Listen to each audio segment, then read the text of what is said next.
এনডিএর বিজয়ে মোদিকে শেখ হাসিনার শুভেচ্ছা।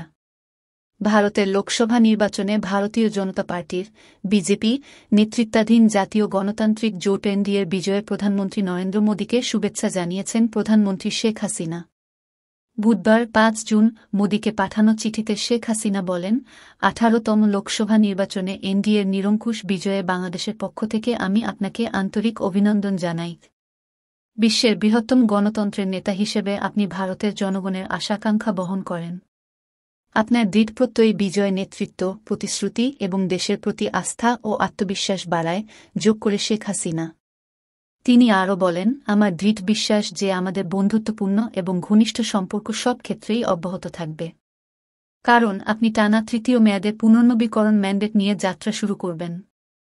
আমি আপনাকে আশ্বস্ত করি, ভারতের বিশ্বস্ত বন্ধু হিসেবে বাংলাদেশ দুদেশের জনগণের উন্নতির পাশাপাশি একটি সমৃদ্ধ ও শান্তিপূর্ণ অঞ্চলের জন্য কাজ করে যাবে। আগামী দিনে মোদির সঙ্গে ঘনিষ্ঠভাবে কাজ করার জন্য উন্মুখ বলেও জানিয়েছেন শেখ হাসিনা। কমিশনের ওয়েবসাইটে প্রকাশিত ফল অনুযায়ী ২৪০টি আসনে জয় পেয়েছে ক্ষমতাসীন দল বিজেপি।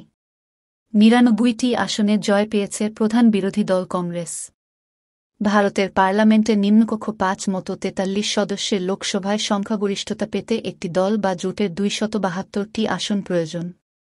প্রাপ্ত ফলাফলে কোনো দলই এককভাবে সরকার গঠনের সুযোগ পাচ্ছে না।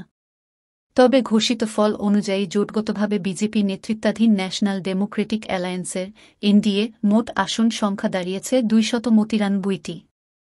অন্যদিকে কংগ্রেসের নেতৃত্বাধীন ইন্ডিয়া জোটের মোট আসন সংখ্যা ২৩৩টি। ফলে জোটের দিক দিয়ে এনডিএ যেহেতু ম্যাজিক ফিগার পেয়েছে, নিয়ম অনুযায়ী তারাই সরকার গঠন করবে। এমনকি প্রধানমন্ত্রী নরেন্দ্র মোদিও মঙ্গলবার এক ভাষণে তৃতীয়বারের মতো ক্ষমতা গ্রহণের কথা বলেছেন।